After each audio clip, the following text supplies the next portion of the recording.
तो hello guys, इस video में हम सब वेक्टर वाला चैप्टर करते हैं और वेक्टर में बहुत छोटा सा ही चैप्टर है, बेसिक मैथ की बात पढ़ाया जाता है। और ये मैंने ये ले आया है टॉर्च, जिससे अच्छे से दिखेगा एंड विजिबिलिटी क्लियर होगी। सो वेक्टर में सबसे पहली चीज़ हम सबको फिजिकल क्वांटिटी पढ़नी होती है। फिजिकल क्वांटिटी कैन मेजर, जिसको मेजर किया जा सकता है। और स्केलर वो होती है जिसके पास डायरेक्शन नहीं होता है बट मैग्नीट्यूड होता है। और वेक्टर में मैग्नीट्यूड एंड डायरेक्शन दोनों चीज़ें होती हैं। तो स्केलर के एग्जाम्पल में सारी चीज़ें आ जाएंगी, mass, distance, pressure, power, temperature. But आपको वेक्टर वाली चीज़ जिसमें डायरेक्शन और मैग्नीट्यूड दोनों होते हैं वो देखना है हम सबको, वो एग्जाम्पल लर्न करनी है। जैसे वेट हो गया, वो नीचे की ही डायरेक्शन में है ना लगता है। मोमेंटम m/v, वेलोसिटी जिधर वो दूसरी डायरेक्शन में लगेगा, टॉर्क एक डायरेक्शन में होता है। Magnetical field and electrical field एक डायरेक्शन में होती है। एंगुलर और सारी जितनी भी एंगुलर चीज़ें, एंगुलर वेलोसिटी हो गई, एंगुलर डिस्टेंस हो गया, एंगुलर एक्सेलरेशन हो गया, तो ये सारी चीज़ें वेक्टर में आती है। पर अगर हम सब सिर्फ डिस्टेंस कह दें तो नहीं, ये तो स्केलर है, ठीक है। तो वैसे एंगुलर वाली चीज़ इसमें, और वेलोसिटी तो देखो एक डायरेक्शन में ही लगता है और इंपल्स भी डायरेक्शन में ही लगता है, फोर्स इनटू, और डिस्प्लेसमेंट भी एक डायरेक्शन में लगता है, ठीक है। और डिस्टेंस यहाँ पे आएगा एंड डिस्प्लेसमेंट इधर, क्योंकि उसका डायरेक्शन। और लॉ ऑफ वेक्टर एडिशन को फॉलो करना चाहिए, तभी ये वेक्टर क्वांटिटी कहलाएंगी। इनकी 3 रूल्स होते हैं। पहला कि मैग्नीट्यूड हो, सेकंड डायरेक्शन हो, तीसरा लॉ ऑफ वेक्टर एडिशन को फॉलो करें। और अगर ये लॉ ऑफ वेक्टर एडिशन को फॉलो नहीं करेगा तो फिर ये वेक्टर क्वांटिटी नहीं है, जिसको टेंसर या स्केलर क्वांटिटी कहते हैं। तो फिर टेंसर और स्केलर क्वांटिटी वुड बी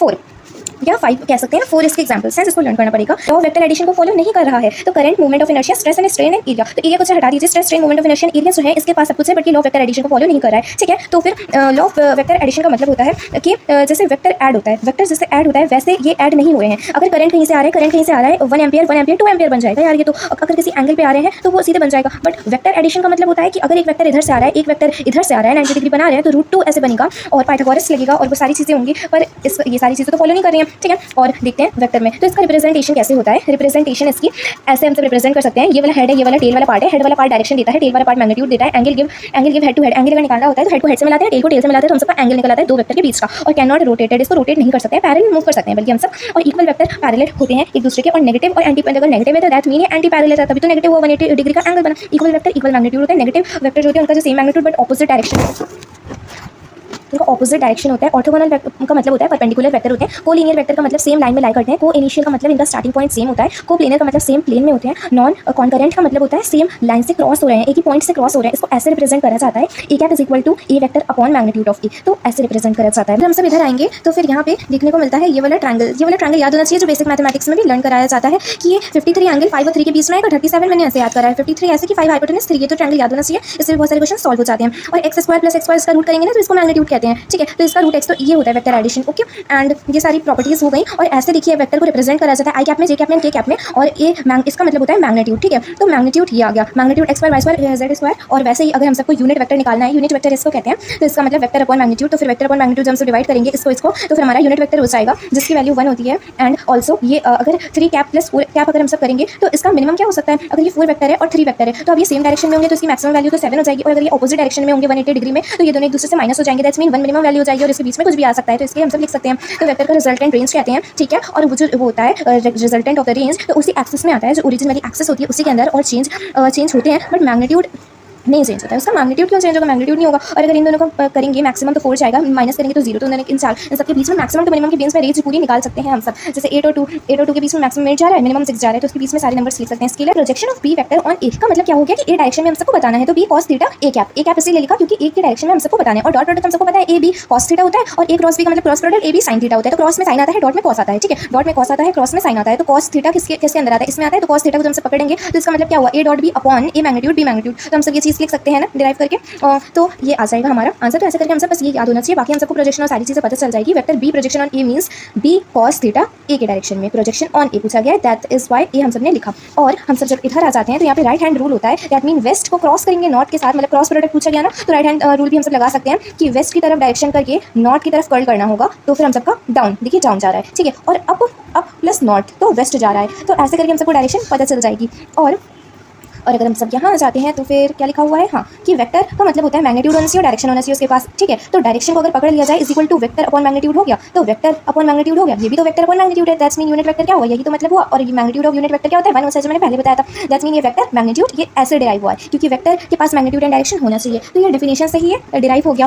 और अब हम सब यहाँ जाते हैं, B is equal to C possible हो सकता है, ए माइनस बी सी बन सकता है, ए इंटू बी सी बन सकता है C vector, but A vector divide by B vector ये पॉसिबल नहीं है, डिवाइड नहीं हो सकता है। बाकी ये वेक्टर सारे ऐड हो सकते हैं, सब्सट्रैक्ट हो सकते हैं, मल्टीप्लाई मल्टीप्लाई हो सकते हैं। और अगर हम सब इधर आ जाते हैं तो जैसे 90 डिग्री पे वेक्टर है, ये वेक्टर है, ये वेक्टर है ना, तो ये रॉन्ग है, ये ऐसे नहीं हो सकता है। हमेशा हेड टू हेड मिलाते हैं, टेल टू टेल मिलाते हैं तभी एंगल बनता है ना। तो वैसे ही इसका हेड टू हेड या टेल टू टेल मिला, इसका टेल टू टेल मिलाएंगे तो देखिए ये वाला एंगल बना। तो एक्चुअली रियल एंगल नहीं है इन दोनों के वेक्टर के बीच में, ये वाला एंगल है और ये वाला एंगल बिल्कुल गलत है इन दोनों के बीच में। इसको थोड़ा सा आगे खिसकाएंगे तो फिर ये बन जाएगा, ये रियल एंगल होगा इन दोनों के बीच में। और vector not change if slide parallel, अगर पैरेलल इनको खिसकाते हैं तो इन दोनों के बीच में कोई भी वेक्टर चेंज नहीं होता है। और rotate X Y Z component change, ठीक है, orientation of axis but vector magnitude addition change. तो यही वाली चीज़ें बताई गई है जो ईजी लैंग्वेज में मैंने बता दी। और अगर हम सब आगे आ जाएं तो फिर ये after school to college first quadrant ये ना, सेकंड और थर्ड और फोर्थ, तो इसीलिए आफ्टर स्कूल टू कॉलेज में यहाँ पॉजिटिव यहाँ पॉजिटिव यहाँ पॉजिटिव यहाँ पॉजिटिव, मतलब ए मतलब ऑल, सारी चीज़ें पॉजिटिव होगी। एस मतलब साइन, यहाँ पे साइन सिर्फ पॉजिटिव होगा। टी मतलब टैन यहाँ पॉजिटिव होगा सिर्फ, और सी मतलब कॉस यहाँ सिर्फ पॉजिटिव होगा। तो आफ्टर स्कूल टू कॉलेज से याद कर सकते हैं। तो अगर किसी ने कहा कि हमारा जो एंगल है वो 180 से ज़्यादा है, मीन वहाँ पे अगर साइन होगा तो सिर्फ तभी पॉजिटिव होगा, वैसे नहीं। और अगर यहाँ पे 180, 0 और 360 आता है तो चेंज कुछ भी नहीं होता है, चेंज कुछ भी नहीं आता है। और चेंज तब होगा जब 90 या 270 डिग्री आता है। अब फॉर एग्जाम्पल हमारा जो है ना, हमारा चलिए ले लेते हैं कॉस 180 माइनस थीटा। तो पहले देखना कौन से क्वाड्रेंट में आ रहा है। अब हम सबको पता चल गया कि ये हाँ ये वाले क्वाड्रेंट में आ रहा है ना। और ये कॉस है पर यहाँ पे तो सिर्फ साइन पॉजिटिव होता है, तो इसीलिए साइन पॉजिटिव होता है, तो इसीलिए माइनस कॉस नेगेटिव। और मतलब वो 180 आ रहा है, 360 आ रहा है, 90 आ कौन सा ये लिखा है 180, मीन्स 180 मतलब कोई भी चेंज नहीं होगा, तो मतलब कॉस का कॉस रहेगा। और इस वाले क्वाड्रेंट में साइन पॉजिटिव होता है, मतलब कॉस तो नेगेटिव हो गया, तो माइनस कॉस नेगेटिव आ गया हमारा आंसर। और 90 माइनस थीटा 90 आ रहा है, मीन चेंज तो होगा। और 90 माइनस थीटा कहाँ लाई करता है, इस क्वाड्रेंट में, means positive plus sign theta. और हम सब अब आगे आ जाते हैं तो स्क्वायर का डायगोनल √2a होता है। अगर साइड से है रेक्टेंगल का डायगोनल नॉर्मली पाइथागोरस से निकाला जा सकता है। रोम्बस में क्या होता है ना कि जो ये दोनों हमारे डायगोनल होते हैं वो परपेंडिकुलर होते हैं रोम्बस में। और आई की वैल्यू होती है 2a cos थीटा बाई 2 और दूसरे डायगोनल की वैल्यू होती है 2a sin थीटा बाई 2, क्योंकि ये दोनों परपेंडिकुलर एक दूसरे के। पैरेललोग्राम में क्या होता है ना, tan alpha is equal to a sin theta upon b plus a cos theta. और इसमें जो ये दोनों होते हैं डायगोनल, इन दोनों की वैल्यू ये होती है a square plus b square plus 2ab cos theta, a square plus b square minus 2ab cos theta, ठीक है। और क्यूब की वैल्यू होती है a square plus b square plus c square, मतलब √3a स्क्वायर। और डायगोनल क्यूबॉइड की value होती है a square plus b square plus c square under root. और आइडेंटिटीज़ हैं बहुत सारी आइडेंटिटीज़, जैसे कम्यूटेटिव मीन वेक्टर्स होते हैं a plus B is equal to b plus a कह सकते हैं हम सब। एसोसिएटिव का मतलब a प्लस बी ब्रैकेट के बाहर प्लस c और a प्लस ब्रैकेट के अंदर b प्लस c, ये हो सकते हैं पॉसिबल है, बट ये वाली रॉन्ग है। मतलब a क्रॉस b फिर उसके बाद क्रॉस c नहीं हो सकता है, a cross b cross c नहीं हो सकता है, ठीक है। मतलब तीनों क्रॉस नहीं हो सकते हैं और तीनों डॉट नहीं हो सकते हैं, a dot b dot c, a dot b dot c। तो ये तीनों चीज़ें एक ही नहीं हो सकती हैं, ठीक है। क्रॉस तीनों नहीं हो सकते हैं, डॉट तीनों नहीं हो सकते हैं। बाकी a cross b is equal to b cross से थोड़ी ना होता है, तो ये रॉन्ग है। और wrong a minus b is equal to b minus है, ये वाला रॉन्ग है, ठीक है। तो ये 4 आइडेंटिटीज़ रॉन्ग है, बाकी सारी आइडेंटिटीज़ सही है, ठीक है। a क्रॉस b है मतलब माइनस b क्रॉस a हो सकता है, a minus b is equal to minus b minus a हो सकता है, a dot b cross c हो सकता है और a cross b dot c हो सकता है। मतलब दो अलग अलग होनी चाहिए, दो हो सकती है बट तीन हो, एक हो जाएंगी तो गलत हो जाएगा। और a dot b is equal to b dot a तो हो ही सकता है, ठीक है। तो ये वाली है, देखिए क्रॉस प्रोडक्ट नहीं हो सकता है बट डॉट प्रोडक्ट हो सकता है। a dot b is equal to b dot a, but a cross b is not equal to b cross a, ठीक है। और ये हमारी वैल्यू है a cross b is equal to ab sin theta, a dot b is equal to ab cos theta, जिसको हम सबने जब डिवाइड कर दिया तो ये tan की वैल्यू आ गई। और ट्रिपलेट्स हम सब याद कर सकते हैं, 3 और 4 है तो 5 आएगा, 6 8 है तो 10 आएगा, 5 12 है तो 13 आएगा, 7 24 है तो 25, 1 1 है तो √2 आएगा, √3 1 है तो 2 आएगा, 1 1 है तो √3 आएगा। ये पाइथागोरस ऐसे ही हम सब लर्न कर सकते हैं, फिर हमसे निकाल भी सकते हैं, तो क्या ही फायदा, ठीक है। और ये वाली जो चीज़ है a प्लस b वेक्टर का जो मैग्नीट्यूड है इज इक्वल टू a कब आएगा, जब b की वैल्यू 0 होगी, ठीक है। और a b are anti parallel है, फिर b is equal to 2a, ठीक है। और cos theta is equal to minus b upon 2a, ऐसे भी हम याद कर सकते हैं पर निकाल भी सकते हैं, पर ये so these are the shortcut method we can use, ठीक है। तो इसमें रिजल्टेंट क्या होता है, जैसे अगर ये ए जा रहा है क्लॉकवाइज, बी जा रहा है क्लॉकवाइज और अचानक से जो सी है वो एंटी क्लॉकवाइज जाने लगे, तो दैट मीन सी को रिजल्टेंट रहेंगे हम सब यहाँ पे। और पैरेललोग्राम लॉ में क्या होता है, ए बी एस से जा रहे हैं तो जो बीच से जा रहे हैं वो सी रिजल्टेंट है हमारा।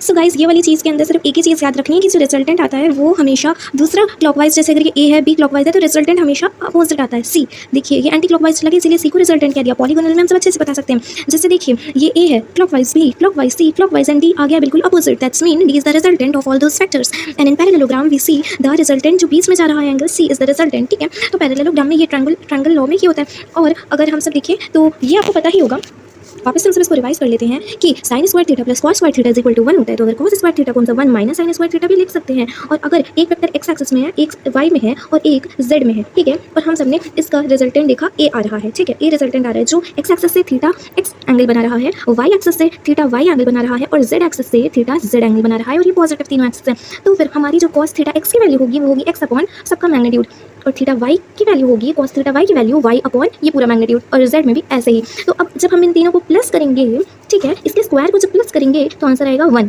Cos square alpha plus cos square beta plus cos square gamma is equal to 1। और ये अल्फा बीटा गामा हम सबने और किसी को नहीं, इसकी को कहा गया, इसको अल्फा कहा गया, इसको बीटा और इसको गामा। और sine square alpha plus sine square beta plus sine square gamma is equal to 2। तो साइन का 2 याद कर लीजिए एंड कॉस का 1 याद कर लीजिए। एंड एक और एग्जाम्पल मैंने लिख दिया है कि ताकि ये मतलब जो मेरे मुझसे गलती होती है वो हम लिख देते हैं इंपॉर्टेंट चीज़ें। एक ही अगर ये वैल्यू वेक्टर है, बी ये एक वेक्टर है, तो रिजल्टेंट इसका क्या होगा, रिजल्टेंट होगा ये और ये। और ये कैसे आया है, देखिए अगर हम सबको आई का बताना है तो हम सब इसको छुपा लेंगे, पहले हम सब इसको मल्टीप्लाई करेंगे माइनस इसको मल्टीप्लाई करेंगे, ठीक है। और जे कैप में हमेशा माइनस ही आता है एंड देन फिर जे कैप वाले को छुपा लेंगे और हम सब देखेंगे 2 को 2 से मल्टीप्लाई करेंगे माइनस इसको इससे मल्टीप्लाई करेंगे, ठीक है। फिर प्लस के कैप प्लस, सिर्फ जे कैप में के ही आगे माइनस लगता है, बाकी सब ठीक है। और इसके लिए के का बताना है तो के को छुपा लेंगे और फिर इसको मल्टीप्लाई करेंगे माइनस इसको मल्टीप्लाई करेंगे, ठीक है। तो ऐसा ही हमारा रिजल्टेंट आता है और हमारा रिजल्टेंट ये आ जाएगा। ये ट्रिक है जब हम सब क्रॉस प्रोडक्ट करते हैं, ठीक है। और देख लीजिए कि क्रॉस प्रोडक्ट करते हैं तो आई क्रॉस जे के आ जाता है, वेयर एज डॉट प्रोडक्ट करते हैं आई इंटू आई तो इसके बीच का एंगल कितना है 0 डिग्री और ये साइन 0 डिग्री की वैल्यू 0 होती है, इसीलिए तो ये 0 आया है। वरना तो आप देख ही सकते हैं ना कि कॉस, और देखिए कि क्रॉस प्रोडक्ट में साइन थीटा आ रहा है और डॉट प्रोडक्ट में कॉस थीटा आ रहा है। तो जब भी हम सब क्रॉस प्रोडक्ट सेम करते हैं तो साइन थीटा मतलब 0 डिग्री हो जाता है एक दूसरे वेक्टर का, तो इसीलिए रिजल्टेंट 0 आ जाता है जब थीटा की वैल्यू 0 होती है। क्वेश्चंस लिखे हैं मैंने और रिजल्टेंट तो यही होता है कि अगर ये ऐसे लिखा गया है तो इसको ऐसे ब्रेक करा जाता है, a² + b² + 2ab cos theta और इसका पूरा अंडर रूट, ठीक है। और ट्रायंगल का फॉर्मूला और एरिया ये होता है, area is equal to half a cross b, ठीक है। एरिया ऑफ पैरेललोग्राम होता है a क्रॉस b सीधे। तो देखिए जब पैरेललोग्राम बनाएंगे तो उसका हाफ ही तो ट्रायंगल होता है, तो इसीलिए जो एरिया ऑफ पैरेललोग्राम है वो उसको हाफ कर देंगे तो ट्रायंगल का एरिया आ जाएगा हमारा। और ये जो चीज़ है कोप्लेनर अगर शो करना है हम सबको और ये क्वेश्चन में मेंशन है तो हम सब क्रॉस प्रोडक्ट भी लेट करके अज्यूम कर सकते हैं, तो बी वाला पूरा कुछ कट जाएगा पोर्शन और ये पता चल जाएगा a cross b equal to minus c cross b। Minus c cross b को हम सब क्या लिख सकते हैं, आइडेंटिटीज अगर पता होंगी तो b क्रॉस c भी लिख सकते हैं एंड देन ये दोनों इक्वल हो जाएंगे एक दूसरे को और इससे पता चलेगा कि a और c एक ही प्लेन में लाई कर रहे हैं, वेयर एज जो b है वो ऊपर है, ठीक है। तो ऐसी चीज़ें अज्यूम करके हम सब अपना आंसर तक पहुंच सकते हैं और शो कर सकते हैं और इवन डायग्राम तक बना सकते हैं हम सब। और अगर ये भी वेक्टर को इज इक्वल टू कर दिया गया है तो रोम्बस ही कहा जाएगा, क्यों? क्योंकि a + b परपेंडिकुलर है a - b के, क्योंकि बताया था ना डायगोनल उनके परपेंडिकुलर होते हैं। और अगर ये दोनों इज इक्वल टू एक दूसरे के तो ये पक्का रेक्टेंगल है, क्योंकि a और b जो वेक्टर है वो 90 डिग्री बना रहे हैं और रेक्टेंगल में 90 डिग्री पे ही होती है वेक्टर्स की वैल्यू। और हर एक चीज़ आई थिंक सब हो चुकी है और कुछ भी नहीं बचा है and everything has been done. और बस ये थोड़ी बहुत चीज़ें a cross b a.b sine theta और यही मेन चीज़ है जो आनी चाहिए, ठीक है। ये मेन चीज़ है और कोई मेन चीज़ उतनी ज़्यादा नहीं है और ये सिर्फ रट लेना चाहिए कि ये कॉस थीटा। तो आप ये सब देख सकते हैं, बिल्कुल क्लियर दिख रहा है। तो देखिए बिल्कुल क्लियर दिख रहा है या नहीं, पूरी तो पेज आ रहा है। So yes.